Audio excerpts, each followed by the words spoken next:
Hello guys and welcome to Outdoor Bob. Today I'm at Urchester Country Park and I'm going to be showing you some of the wildlife you can find near the edges of towns in country parks just like this. You see, this provides a unique ecosystem. You find some of the birds that live in cities and towns sometimes out here, and some of the birds that don't are also here. So it's a good mix of different species. However, it's extremely muddy and I've already cut myself. There is a lot of brambles out this time of year. After all, they stopped fruiting just before November and now they're just a pain in the arse. But I'll show you some amazing wildlife today with info and images. So let's get into it. Bit of a cut from a bramble. It's not been long since I last recorded a bit of this video, but it just goes to prove how quickly you can find wildlife. Right now I'm hearing great tits and other kinds of songbird. Now here in the UK, they're everywhere, and it's really incredible. Just need to find one so I can get a picture. Oh wow! That, I'd assume, is part of the old quarry. That down there. Now this used to be a quarry, as I just mentioned, and when it was in operation they found hundreds and hundreds of different fossils, ranging from ammonites and all sorts. So that was really cool to learn when I first found that out. Oh! Alright, that's that sorted, but I didn't realise the bench was next to this pond. It's called Bigfoot Pond, apparently. But it's really nice. Nice little pond, actually. Can't see much wildlife in it, though. That's a shame.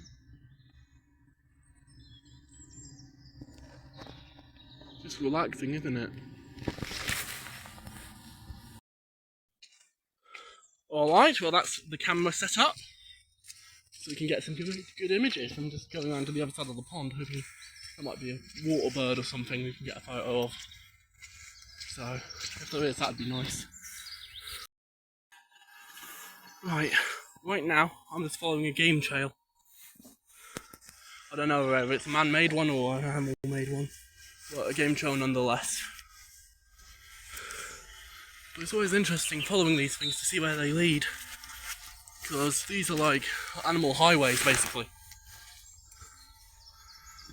So, it's quite incredible when you see these out here.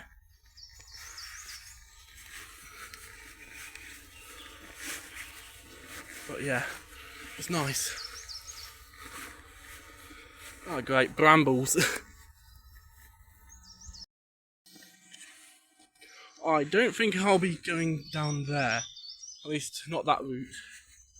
Let's head back to the main path. Let's try to find the quarry. Could get some good images there. I can hear the birds and stuff, but I just can't seem to spot them to get a picture. Just a bit annoying.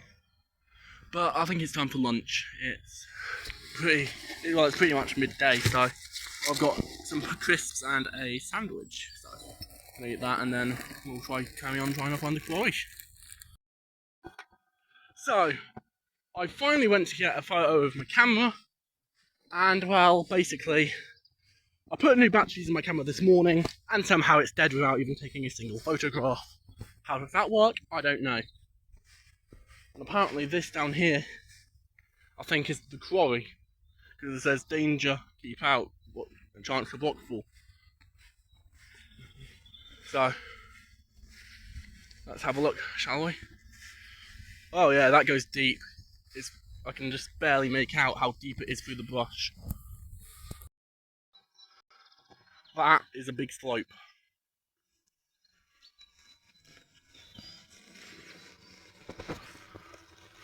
And it's all the way down there. Ah, shit. Ah, excuse my language, I got a thorn in my toe apparently. Great. So I'll find somewhere to sit and remove it. But Just a bit of a bummer today that my camera, even though I put new batteries in it, decided it was still going to be dead. So what I'm on at the moment is an old piece of mining equipment. You can actually access this right next to the path. It is public access. And it doesn't say anywhere that you can't do this. So I assume I'm allowed. I'm just being very careful though, because I'm a 6'3" person, and this is very thin metal. But there's a piece of an old excavator down there, and that is the old quarry. Holy shit. It's huge.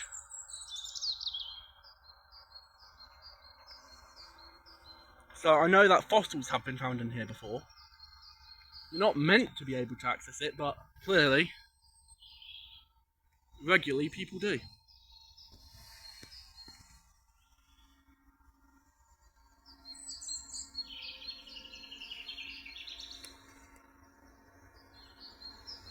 It's incredible.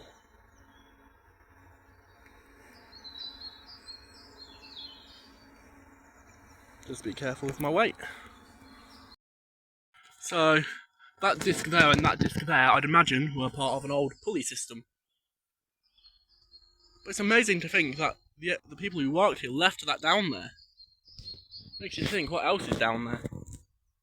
Obviously I'm not going to go break the rules and find out, but it'd be interesting. But there's clearly a path that people take down there, so... Alright. Let's go learn a bit about it from that information plaque. Oh, so this was the drag line. Good to know. Alright, let's go up to this sign and see what it says. But yeah, this is where people have been going down. Interestingly enough.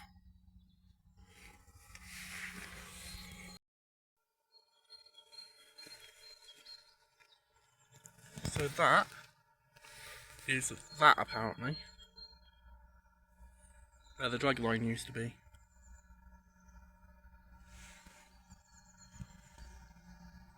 So that was what it looked like when it was in operation. They even had literal steam engines down there.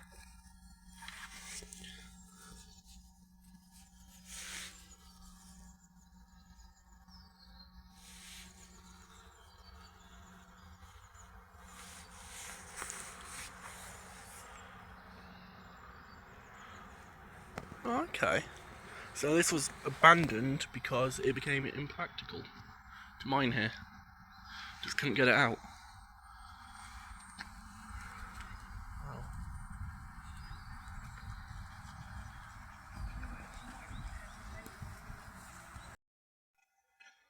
You can pause if you want to read it. Well, but I'm going to move on because there's loads of people now. I don't really like people, so... But that was really cool actually, quite liked that. Always nice to learn a bit about local history, isn't it? So. But yeah, nice and quiet. Very quiet. So, let's check that out, shall we? Oh wow. You can see the rocks where they actually fell off the cliff. There's some kind of chair over there.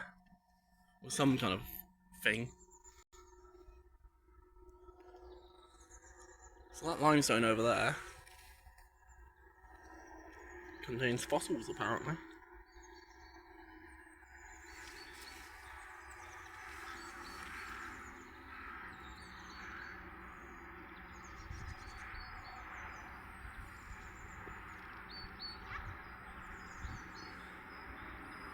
But yeah, it's really cool this. Wow. That just there was a crow. They feed on carrion, lots of other dead stuff, and they are known to even eat magpies.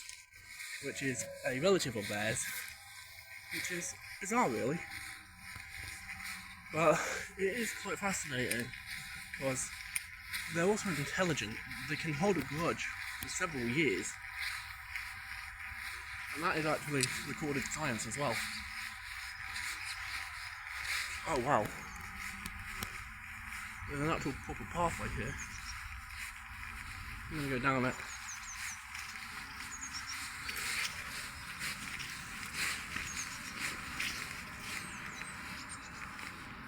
Probably going to be a pain to get back up, but let's see whether it's worth it, eh?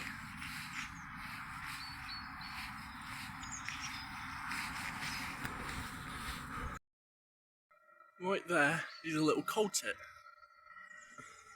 Lovely little birds they are.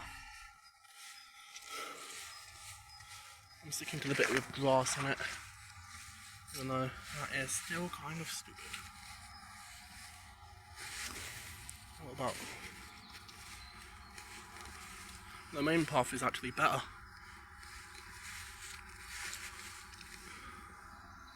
Nah, I don't think it's worth it. Nah, definitely not worth it. I'll come back on a much drier day and actually have a proper look down there. Because yeah, that is just too steep and slippery. I don't think I'd be able to get back out if I went fully down there. This is the thing with stuff like this, you have to know what's safe to do and what's not to. There is a grey squirrel, the UK's most prolific invasive species, and he's just chewing on a fat little berry. He's quite chunky. But basically, the reason they cause so much issue is because, well, they're wiping out the native red squirrels, which is quite sad really. Another little fact about grey squirrels is the fact that they were actually introduced. Some people say they were stowaways and stuff, but no, they were actually introduced properly into our ecosystem by some rich people back in the 1800s. Let's see what this path is like actually. What?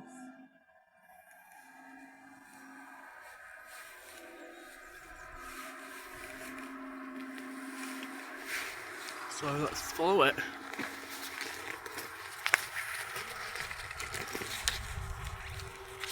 See where it goes. There's different paw prints, so animals follow this path.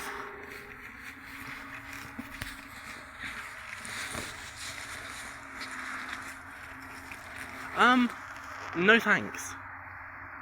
I think I'll turn back. Different berries there. Now if you eat these, you'll probably get poisoned because most red berries in the UK are actually toxic unless processed. So what you have to do is remove the fur from inside of the thing and also the seeds. Because if you don't, that'll be a hell of a hospital visit. So I don't recommend ever eating them.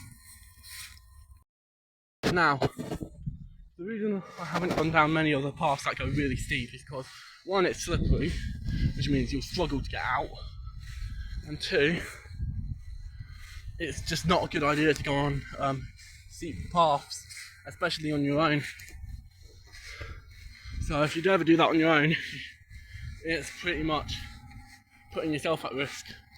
Even in a group, you can still get hurt. So if you are going to go down paths like that, I recommend you do it in a group. So at least in a group, you have people there to help you. You never know.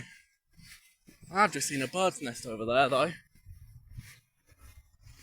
So I'll try to get a picture of it on my phone. So the nest is right above my fingertip. Now that, if you didn't know, is like where birds spend their nights and stuff and lay eggs. So I'm sure you already knew that anyway, but just thought I'd include another factoid. Okay, we're going to try and get up on this bird. It's really high up, but it's a bird of prey, and it's just landed in a tree. And giant wings. Goes to show that even in a country with not many predators, there are apexes, and there it goes. Oh, he's going after a pigeon.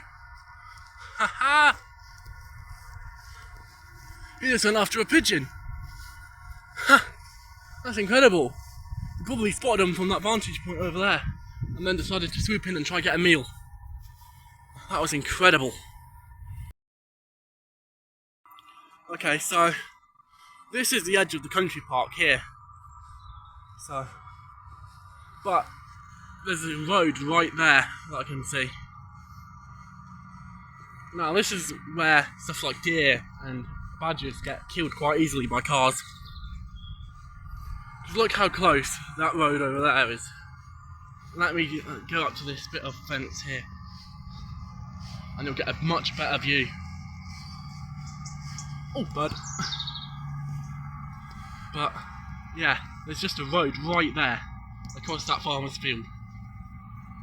I'd say horses are in there somewhere by this. These are bridles, I think. That's what they're called anyway. But it's what they use to guide the horse. Wait, are they called bridles or head guards? I can't remember.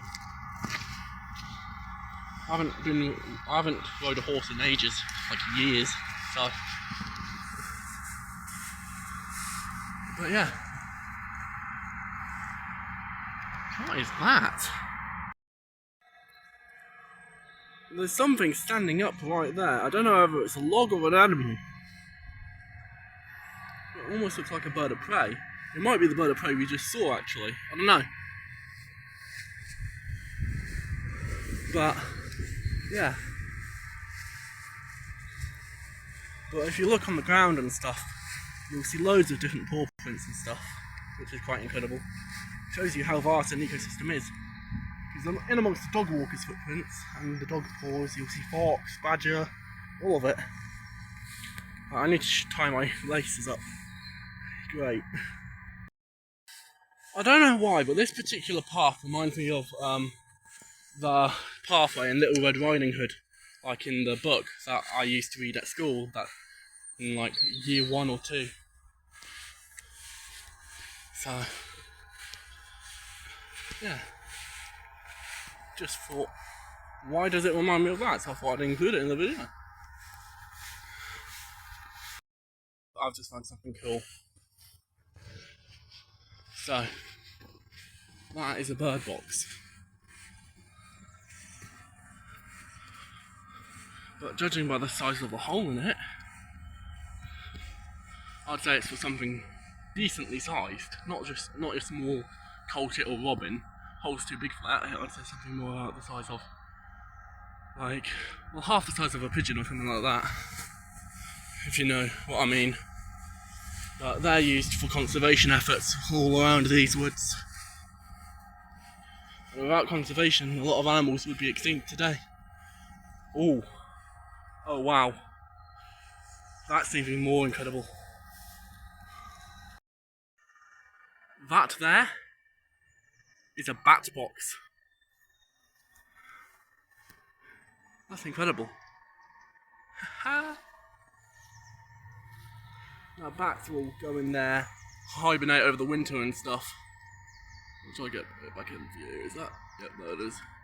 So they go in there, hibernate, and then, yeah, in spring and summer, at night you'll start to see them again. One time up in the Lake District, or was it Devon? Can't remember. But a giant bat just flew in front of our car. A good, at least a foot wingspan. So probably a pistol bat. The UK's largest bat.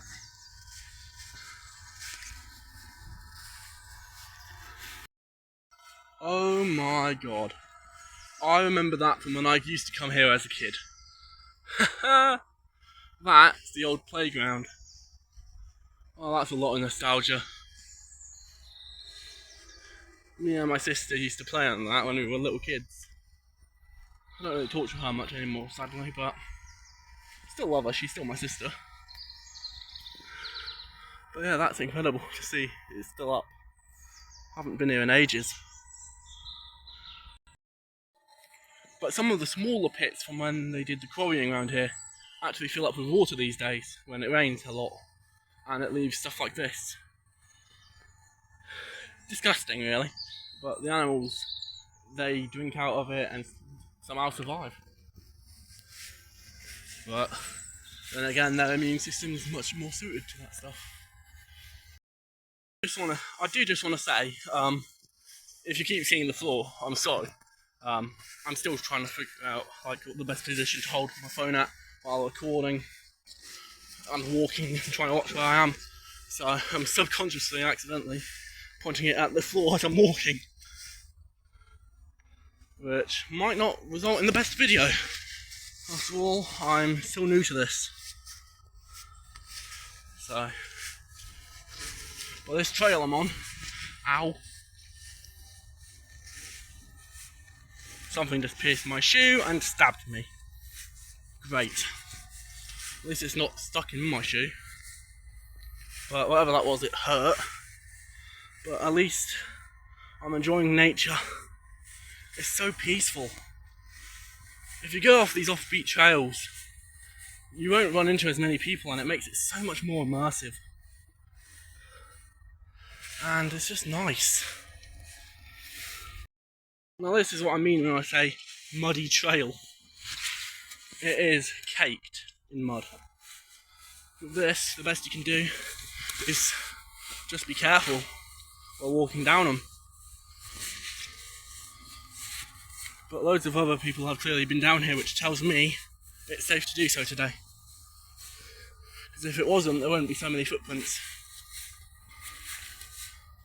So at least that's a good sign. Just a bit slippery and a bit chaotic. So yeah, but well worth it just to get some fresh air. You can never go wrong with fresh air. Oh, whatever went into my foot earlier, I still feel it. So just got to take it easy. But it's peaceful out here, very nice. You can hear all the different birds. That doo-doo-doo-doo-doo-doo chirping sound, that's a great tit. Now, I always find it funny that we named a bird tit. I don't know why. But why did we do that? In the UK, we've got several species of birds that go by the name tit. We've got the coal tit, long-tailed tit, great tit, blue tit.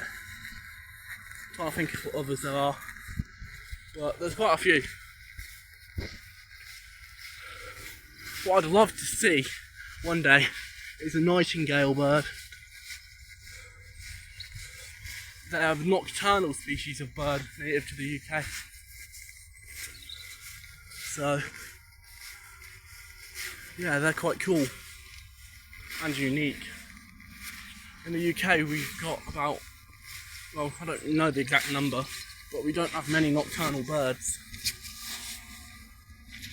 I'm going to sit down, have a drink and have my crisps. But it's nice out, so can't go wrong. I've got 47 minutes till I need to be at the bus station. Wait, no, that's when the bus arrives in 47 minutes, so I better start making my way there, because I don't know how far away I am. You know one thing, I've always wondered what the purpose of these type of fences are. It's always made me curious. Because, well, you see them everywhere in the UK.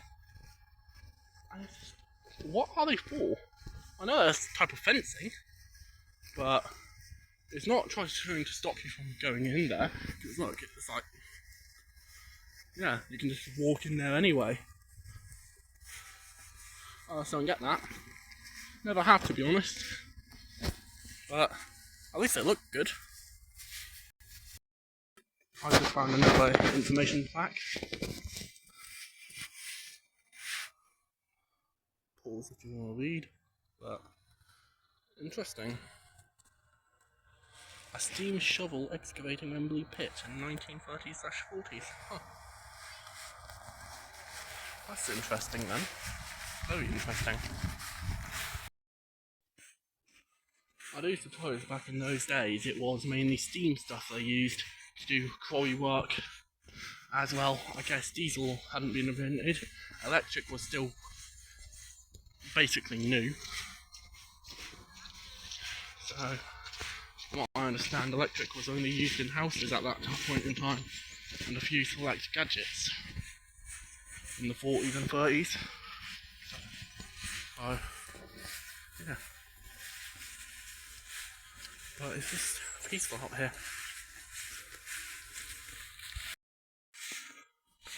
Oh god, my boots are getting stuck. I suspect these valleys that dot this country park like hell are where, well, they used to quarry and, well, put the leftover mud. It's either that, or these valleys are literally where they dug into the ground. Which with this one I could quite easily see being the case, because it literally slopes upward actually. Like the way, both the way in and out slopes upward. So this could be part of where they quarried. But it's just peaceful.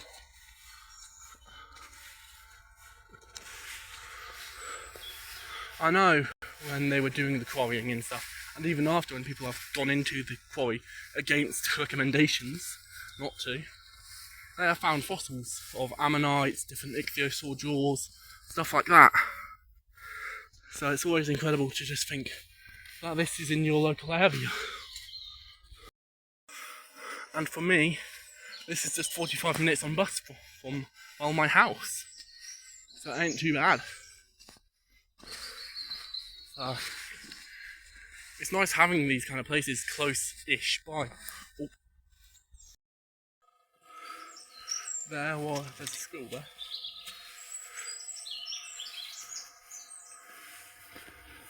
He was here. There he is, he's just going over there. Into that piece of bush. That's incredible. I guess I wasn't too far away from the exit anyway.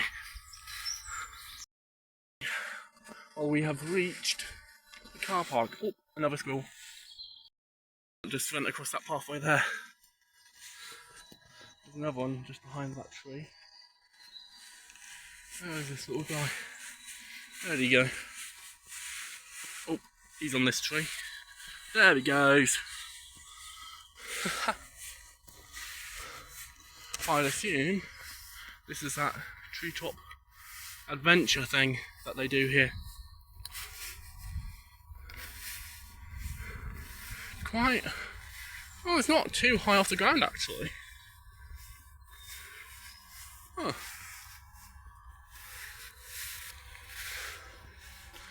Interesting. It's impressive how tall these things are. The electrical power lines. Like, damn. They're tall, yeah, but they're smaller than you think. And then, over here I've got something really cool. I'll show you. So, here's another information plaque. As I said earlier, pause if you want to read. But next to it, they've actually recovered some of the rails and old parts, and one of the old carts even, from the mine. I'm standing right next to it. That's incredible.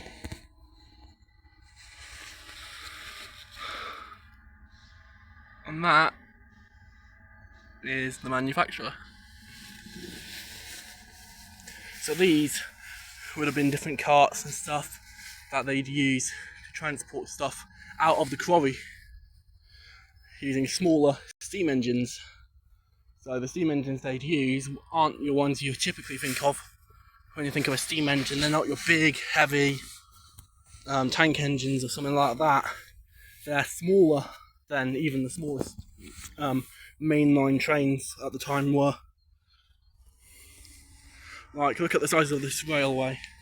A modern railway, and like the passenger lines at the time were a lot wider than this.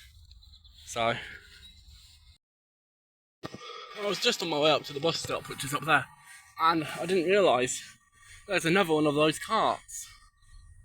So that's incredible to see. Yet another.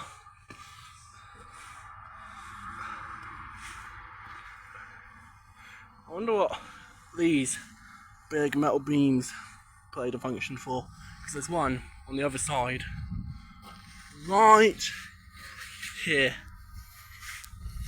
So I found that rather interesting. But look at how you'll notice with the rails, this bit here, this bit that comes out of the wheel, it goes onto this side of the track, keeping the actual wheel firmly on the rails. So that's incredible. But yeah. If you've enjoyed today's video, please like and subscribe, and I'll be posting a lot more videos just like this very soon.